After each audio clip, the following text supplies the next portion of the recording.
సంవత్సరాల తరబడి ఎన్ని మందులు వాడినా మీ మోకాల నొప్పులు తగ్గట్లేదా? ప్రాణ పెయిన్ క్లినిక్ లో అత్యాధునిక చికిత్స. Welcome to our channel. నేను మీ నవీన్. ప్రస్తుతం మనతో సీనియర్ జర్నలిస్ట్ విజయ్ గారు ఉన్నారు. హాయ్ సార్, నమస్తే అండి. నమస్తే నవీన్.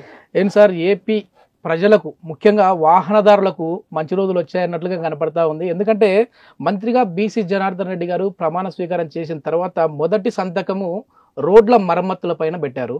దాదాపుగా 2000 కోట్లకు పైచినుకు ఈ మరమ్మతులు చేయాలి అని చెప్పేసి చెప్తా ఉన్నారు. అంటే నిధులు కూడా కేటాయించారు. సో ఏంటంటే గతంలో చేసిన తప్పిదం ఏంటి, ఇప్పుడు మరి అన్ని నిధులు అనేది అంటే పూర్తి స్థాయిలో జరిగే విధంగా ఉందా రాష్ట్ర వ్యాప్తంగా? అంటే నవీన్, జనరల్ గా కూడా ఎక్కడైనా కూడా అంటే ఆ స్టేట్ డెవలప్మెంట్ ఎలా ఉంది అనే దానికి ఎవరైనా కూడా, అది ఒక ఏపీ కాదు, తెలంగాణ కాదు, ఎక్కడ చూసినా కూడా దేశంలో ఏ రాష్ట్రమైనా ఏ దేశమైనా కూడా ఆ రోడ్ల పని అంటే రోడ్లు ఉన్న విధానం, రోడ్లు ఎక్కడ నీట్ గా ఉంటాయో ఆ స్టేట్ అంతా నీట్ గా డెవలప్ అవుతుంది అనేదాన్ని ఎవరు అడిగినా కూడా కాదనుకుండా చెప్తారు. అంటే గతంలో చూస్తే 94-99 టైంలో అనుకుంటాను దాదాపుగా 6 లైన్ చేశారు. స్వర్ణ చతుర్భుజి అని చెప్పి అప్పుడు ఎన్డీఏ గవర్నమెంట్లో ఇదే ఉన్నటువంటి ఈ గవర్నమెంటే గతంలో దేశవ్యాప్తంగా కూడా మొత్తం అంతా కూడా ఒక బయట విదేశాలకు సంబంధించినటువంటి టెక్నాలజీని ఇక్కడ తీసుకురావడం జరిగింది. దాదాపుగా మలేషియాలో ఉన్నటువంటి రోడ్స్ ఎలా ఉన్నాయో అలాంటి రోడ్స్ ని మొత్తం ఇండియా మొత్తం వేయడం జరిగింది. సో అప్పుడు మనం చూసాం అదే రోడ్స్ ఇప్పటికీ కూడా 6 లైన్ 4 లైన్ రోడ్స్ అన్ని కూడా దాదాపుగా జాతీయ రహదారులు అంతా కూడా. అయితే గత ప్రభుత్వంలో చూస్తే మాత్రం 2014-19 అంటే టీడీపీ హయాంలో అదే స్థాయిలో రోడ్స్ మీద కొంత ఖర్చు పెట్టారు. ఆ తర్వాత 19లో వైసీపీ ప్రభుత్వం వచ్చినటువంటి విషయం తెలుస్తుంది. సో ప్రత్యేకంగా మనం చెప్పుకోవాల్సిన అవసరం లేదు. రోడ్స్ మీద కనీసం ఎక్కడా కూడా అనుకున్న స్థాయిలో నిధులు వెచ్చించలేదు, ఖర్చు పెట్టలేదు. రోడ్ల రిపేర్లు కూడా సరిగా చేసినటువంటి సార్. మరి ఏంటంటే జనాలు ఏ విధంగా ఉన్నారంటే ఆ గుంతల్లో వర్షాలు పడినప్పుడు అక్కడే స్నానాలు చేస్తూ కూడా వాళ్ళ నిరసనను వ్యక్తం చేశారు. జనసేన పార్టీ కూడా భారీ స్థాయిలో నిరసనలు చేపట్టింది. జనసేన పార్టీకి సంబంధించినటువంటి నాయకులు కార్యకర్తలందరూ కూడా రోడ్ల మీదకి వచ్చారు. ఆ రోడ్లలోనే నేరుగా దిగి వాళ్లే కొంతమంది అయితే స్వయంగా అక్కడ కొంత ఇసుకను అలాగే కొంత కంకర కాంక్రీట్ తీసుకొచ్చి కొంతమంది వేయడం, అంటే వినూత్నంగా నిరసనలు చేపట్టినటువంటి దృశ్యాలన్నీ కూడా గతంలో మనం చూసాం. అయితే ప్రభుత్వం ఏం చేసిందంటే గత ప్రభుత్వం ఎక్కువగా డెవలప్మెంట్ కంటే కూడా మెయిన్ బేసిక్ నీడ్స్, మౌలిక సదుపాయాలు ఉండాలి ఎక్కడైనా కూడా, ఏ స్టేట్లో అయినా కూడా, ఎక్కడ ఏ జిల్లాలో అయినా ఏ ప్రాంతంలో అయినా. కానీ బేసిక్ నీడ్లో మెయిన్ ఉన్నటువంటి మౌలిక సదుపాయాల్లో ప్రభుత్వం కల్పించాల్సిన వాటిల్లో రోడ్స్, ఆ రోడ్స్ విషయాన్ని అంతా పూర్తిగా పక్కన పెట్టేశారు. ఆ నిధుల్ని వేరే వాటికి ఉపయోగించారు. అంటే వాటిలోకి మనం ఇప్పుడు వెళ్లాల్సిన అవసరం లేదు. ప్రస్తుతానికి అయితే మాత్రం టీడీపీ గవర్నమెంట్ మళ్ళీ తిరిగి రావడం, ఎన్డీఏ గవర్నమెంట్ రావడం. చెప్పే దాని ప్రకారం ఏంటంటే సార్, గతంలో వచ్చేసి 1900 కోట్లకు పైగానే నిధులు వస్తే, సో దాంట్లో వీళ్ళు కనీసం సగం కూడా 19,000కు పైగా నిధులు వస్తాయి, కోట్లకు పైగా నిధులు వస్తే సగం కూడా వెచ్చించలేదంటా ఉన్నారు. అంటే ఇక్కడ మనం కంపారిజన్ కూడా ఒకసారి చూస్తేనే 2014-19లో ఇదే రోడ్లకు సంబంధించి అంటే రోడ్ల నిర్మాణానికి R&B శాఖకు సంబంధించి దాదాపుగా 14,970 కోట్లు అప్పటి ప్రభుత్వం కేటాయించింది. 2014 నుంచి 19 వరకు 5 ఏళ్ల కాలంలో. ఇందులో దాదాపుగా 80% నిధులను ఉపయోగించినటువంటి పరిస్థితి. అంటే దాదాపుగా 12,000 పైచిల కోట్లను ఉపయోగించారు. అదే వైసీపీ ప్రభుత్వంలో చూస్తే 2019-24 మధ్యన ఈ 5 ఏళ్ల కాలంలో దాదాపుగా నిధులైతే 19,428 కోట్లు నిధులు అవసరం, దానికి తగ్గట్టుగానే రిలీజ్ చేశారు. అయితే అందులో కేవలం 46% మాత్రమే ఉపయోగించినటువంటి పరిస్థితి. అంటే అక్కడ 80% అప్పటి ప్రభుత్వం వాడింది, దాదాపుగా కేవలం 46% మాత్రమే, అంటే 9,000 కోట్ల రూపాయలు మాత్రమే రోడ్ల ఏర్పాటుకు వినియోగించినటువంటి పరిస్థితి. అయితే ఇప్పుడు ప్రభుత్వం ఇమీడియట్ గా రావడం, కూటమి ప్రభుత్వం రావడం, రోడ్లన్నింటినీ ఇమీడియట్ గా రిపేర్ చేయడం అనే దాని మీద ఎక్కువ కాన్సన్ట్రేట్ చేసింది.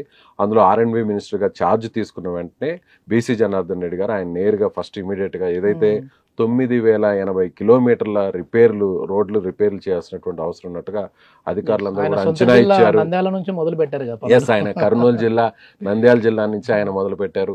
కర్నూలుకి దాదాపుగా 284 కోట్ల అవసరం అని చెప్పి అక్కడ ఉన్నటువంటి అధికారులు కూడా నివేదికలు ఇచ్చారు. అదేవిధంగా రాష్ట్ర వ్యాప్తంగా కూడా చూస్తే, ఏపీ మొత్తం కూడా చూస్తే ఇమ్మీడియట్ గా అంటే ఉన్నటువంటి దెబ్బతిన్న రోడ్లను ప్యాచ్ వర్క్స్ కావచ్చు, రిపేర్ చేయడం కావచ్చు, వీటన్నిటికీ దాదాపుగా 2,153 కోట్ల అవసరం అని నివేదికలు ఇచ్చారు. తొలి సంతకాన్ని R&B మినిస్టర్ ఇమీడియట్ గా రోడ్స్ ని రిపేర్ చేయడం కోసం ఆయన ఆ ఫైల్ మీదే సంతకం చేశారు. సెకండ్ ఫైల్ మీద ఆయన చేసినటువంటి సంతకం చూస్తే ప్రకాశం జిల్లాలో అనుకుంటాను, అక్కడ ఒక ఇంకల్లు కడవ కుదురు అనేటువంటి ప్రాంతం మధ్య ఒక బ్రిడ్జ్ నిర్మాణం ఉంది. అది చాలా రోజుల నుంచి పెండింగ్ లో ఉంది. ఆ బ్రిడ్జ్ కానీ పూర్తయితే అక్కడ ఉన్నటువంటి రాకపోకలు, వాహన రాకపోకలకి చాలా సులువు అవుతుంది ఆ మార్గం అంతా కూడా.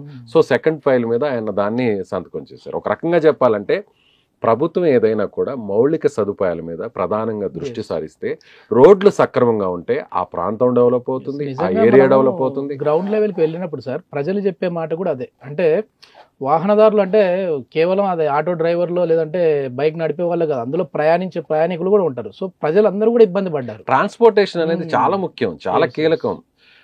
మామూలుగా ఇప్పుడు బయటకు సంబంధించినటువంటి కొన్ని కంపెనీలు, పెట్టుబడిదారులు, పరిశ్రమలు ఇవన్నీ రావాలంటే వాళ్ళకి బేసిక్ గా ఏం చూస్తారు ఎవరైనా కూడా? మౌలిక సదుపాయాలు. అందులో ప్రధానమైనది రోడ్స్. అక్కడ ఒక ఫ్యాక్టరీ పెడితే ఆ ఫ్యాక్టరీలో వచ్చేటువంటి గూడ్స్ కావచ్చు, లేదంటే అక్కడి నుంచి డెలివరీ అయ్యేటువంటి ఏ వస్తువులైనా కూడా బయటకు వెళ్లాల్సిందే. అక్కడి నుంచి దానికి ఏం కావాలి? రోడ్స్ కావాలి.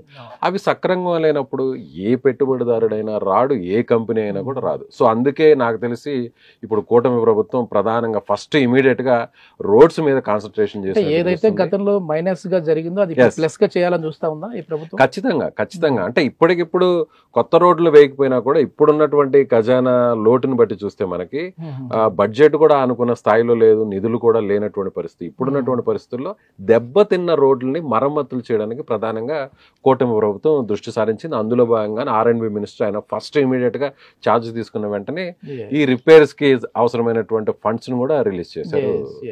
ఇది మొత్తం రాష్ట్ర వ్యాప్తంగా చూస్తే ఎన్ని కిలోమీటర్లు అంటే 9,000 కిలోమీటర్ల పైచిని కానీ, అంటే మొత్తం 25 జిల్లాలు, దాదాపుగా 13 ఉమ్మడి జిల్లాలు కానీ పరిశీలించినట్లయితే ప్రధానంగా ఏదైతే రాష్ట్ర రహదారులు, జిల్లా రహదారులు ఉన్నాయో ముఖ్యమైనటువంటి రోడ్స్, అంటే కనెక్టివిటీ ఎక్కువగా ఉన్నటువంటి రోడ్స్, వాటిని మొత్తం అధికారులు ప్రతిపాదనలు సిద్ధం చేశారు. కొన్ని చోట్ల దాదాపుగా కొన్ని మీటర్లు దెబ్బతిన్న పరిస్థితులు ఉంటాయి, కొన్ని చోట్ల పూర్తిగా దెబ్బతిన్నవి ఉంటాయి. ఇమీడియట్ గా అంటే 9,000 చిలుకు కిలోమీటర్లకు సంబంధించిన రోడ్స్ ని మరమ్మతులు చేయాలని చెప్తే అందులో దాదాపుగా 8,160 కిలోమీటర్లు ఇమీడియట్ గా రిపేర్ చేయాలి. ఇమీడియట్ కొన్ని రోజుల వ్యాధి అంతే యుద్ధ ప్రాతిపదికనే చేయాలనేది అక్కడ అధికారులు ఇచ్చినటువంటి సమాచారం. దానికి ఓకే చేస్తూ మంత్రి కూడా ఆయన నిధులను కూడా రిలీజ్ చేయడం జరిగింది. సో కొన్ని రోజుల్లోనే మళ్ళీ ఏపీలో ఒక మనం ఊహించినటువంటి అంత పెద్ద విశాలమైన రోడ్లు కాకపోయినా ప్రస్తుతం ఉన్నటువంటి రోడ్లకు రిపేర్ అయితే జరుగుతుంది. ఇబ్బంది లేకుండా వాహనదారులు వెళ్ళొచ్చు, కొంతవరకు అయితే ప్రశాంతంగా వెళ్ళొచ్చు అనే చెప్పాలి. ఇది మొత్తం మీద ఏంటంటే ఏపీకి నిదానంగా ఒక పూర్వవైభవం రాబోతాం అన్నట్టు కనపడతా ఉంది.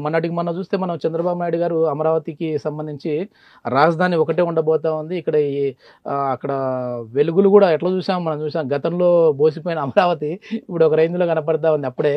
సో ఇప్పుడు వాహనదారుల విషయంలో కూడా ఈ విధంగానే కనపడతాం. చూద్దాం రాబోయే రోజుల్లో. అండ్ ఇంకొక విషయం కూడా నవీన్ ఇక్కడ చెప్పాల్సిన అవసరం ఉంది. కేంద్రం నుంచి ఎక్కువగా కూడా రహదారుల నిర్మాణం అంతా కూడా రాష్ట్ర పరిధిలో కంటే కూడా జాతీయ రహదారులు చాలా కీలకం అనమాట.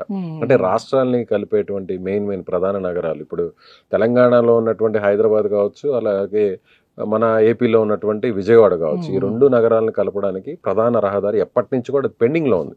4 లైన్ ని 6 లైన్ చేసేటువంటి పరిస్థితి ఉండేది. కానీ అక్కడ ఉన్నటువంటి కొన్ని ఇబ్బందుల వల్ల ఆ 6 లైన్ జరగకుండా ఆగిపోయినటువంటి పరిస్థితి. అయితే ఇప్పుడు ఏం చేసిందంటే NHAI మాత్రం ముందుకు వచ్చి ఏదైతే మీకు నష్టం జరిగింది, జీవమార్గ్ సంస్థ గతంలో తీసుకున్నటువంటి పరిస్థితి ఈ నిర్మాణాన్ని, ఇప్పుడు వాళ్ళు ఏం చెప్పారంటే ఎప్పుడైతే రాష్ట్ర విభజన జరిగిన తర్వాత మేము నష్టం ఎక్కువైంది, మాకు ఆ నష్టాన్ని పూరించాలంటూ కూడా వారు గతంలో విజ్ఞప్తి చేశారు. ఇప్పటి వరకు పట్టించుకున్నటువంటి అధికారులు లేదంటే NHAI కావచ్చు, కేంద్రం కావచ్చు, ఆ నష్టాన్ని మేము పూరిస్తామంటూ కూడా ముందుకు వచ్చింది. సో ఇక విజయవాడ హైదరాబాద్ కి సంబంధించినటువంటి హైవే లైన్ ఏదైతే ఉందో అది 6 లైన్ త్వరలోనే కాబోతుంది. మరొక వైపు కూడా ఇప్పుడు కీలకమైనటువంటి స్థానంలో ఉన్నాం మనం. ఎన్డీఏలో మనం అడిగితే ఏదైనా చేయడానికి ఇచ్చేటువంటి స్థితిలో వారున్నారు, అడిగే పొజిషన్ లో కూడా మనం ఉన్నాం ఇప్పుడున్నటువంటి అవసరాల దృష్ట్యా.